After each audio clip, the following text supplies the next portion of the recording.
చూడండి, ఇది మన చేను అని చెప్పాను కదా. మా చేను కృష్ణా రివర్ అన్నమాట. ఇది కృష్ణా రివర్కి ఒడ్డునే, కృష్ణా రివర్ ఒడ్డునే మాకు ఇక్కడ పొలం ఉంది. సో ఇక్కడ నుంచి మనకి 1 కిలోమీటర్ అబవ్ వస్తుంది అనమాట ఎదురుగా కనబడే చెట్లు. దాని తర్వాత 1 కిలోమీటర్ మళ్ళీ మామూలుగా ఒడ్డు ఉంటుంది. అవతల మళ్ళీ ఇంకో పాయింట్ ఉంటుంది, ఒక 1/2 కిలోమీటరు. మొత్తం దగ్గర నియర్లీ 3 కిలోమీటర్స్ ఉంటుందన్నమాట. మధ్యలో ఒక లంకలాగా, ఒక ఐలాండ్ లాగా వచ్చింది. తర్వాత మళ్ళీ ఒక 1/2 కిలోమీటర్, మొత్తం నియర్లీ 3 కిలోమీటర్స్ దాకా ఉంటుంది అన్నమాట కృష్ణానది. ఇక్కడ నుంచి మన ఈ ఒడ్డు నుంచి చూసుకుంటే ఆ ఒడ్డుకి నియర్లీ 3 కిలోమీటర్స్ వస్తుంది. వాటర్ వచ్చినప్పుడు హెవీగా ఉంటాయి, ఇక్కడ రాక వచ్చేస్తాయి ఫుల్గా. చూడండి, నా కాలు రాక వచ్చిందంటే ఆల్మోస్ట్ వచ్చేసినట్టే, బాగా వచ్చేసినట్టే. Climate very awesome. Winter summer season అయితే బాగా ఇసుక్కి వేడి వస్తుంది, కానీ వింటర్ సీజన్లో అయితే సూపర్ చల్లగా వస్తూ ఉంటుంది. సమ్మర్ సీజన్ అయితే 4-5 తర్వాత అయితే ఇంకా సూపర్గా ఉండిద్ది.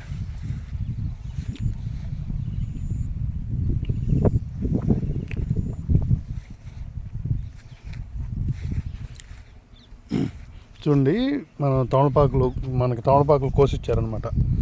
ఆయన తమలపాకులు కోసిచ్చారు, మాకు 100 ఆకులు కోసిచ్చారు. ఆయన జస్ట్ ఒక 5 మినిట్స్లో కోసాడు. మనకైతే ఒక అరగంట పెట్టిద్ది 100 ఆకులు కొయ్యాలంటే. ఇదండి తమలపాకు తోట ఇలా ఉంటుంది. ఈ తమలపాకు మనకి డైజెషన్ పరంగా వెరీ సూపర్ ఫార్ములా అనమాట. ఇది పెడితే అదే కాదు, ఇలా లేత ఆకులు తీసుకుంటే ఎందుకండి పర్ఫెక్ట్ అనమాట. ఇది ఇస్మెంట్ లేత ఆకు అయితే నాకు తెలీదు, ఆయనే చెప్పాడు. నేను ఇంకా ఎక్కువ ముదురాకు తింటాను. ఆయన చెప్పాడు లేత ఆకు తింటే జ్యూస్ రసం బాగా వస్తుంది, అది డైజెషన్ పరంగా బాగా వర్క్ అవుతుందని ఇప్పుడు ఆయన చెప్తున్నాడు. నాకు తెలియదు. ఇలా లేతగా ఉండాలి. ఇది చూడండి, ముదురాకులు ఇలా డార్క్ గ్రీన్, ఇవి ముదురాకులు. దీంట్లో అంత ఇదేమీ ఉండదు. ఇలా లైట్ గ్రీన్ అలా వచ్చేటికి అయితే మనకి బాగా పనిచేస్తుందని చెప్పాడు ఆయన.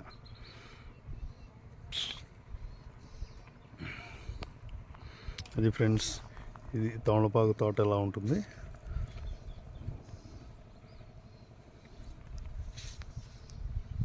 ఆల్మోస్ట్ అది అంతా మామూలుగా పల్లెటూరులో ఉండే వాళ్ళకైతే బాగా చూస్తూ ఉంటారు. నేను పల్లెటూరులో ఉన్న నాకు ఆల్మోస్ట్ 2020 వరకు తమలపాకులు ఇవన్నీ పెద్దగా తెలియదు. ఏదో తోటలు ఉండేవి, వెళ్ళామా వచ్చామా అంతే. కరోనా టైంలో ఖాళీగా ఉండేటప్పుడు ఇంకా ఇదిగోండి, ఈ తమలపాకు చెల్లో నీళ్ళు పెట్టుకోవటం. ఇది 1 సంవత్సరం 2 సంవత్సరాలు తమలపాకు చెల్లందే సరిపోయింది మనకి.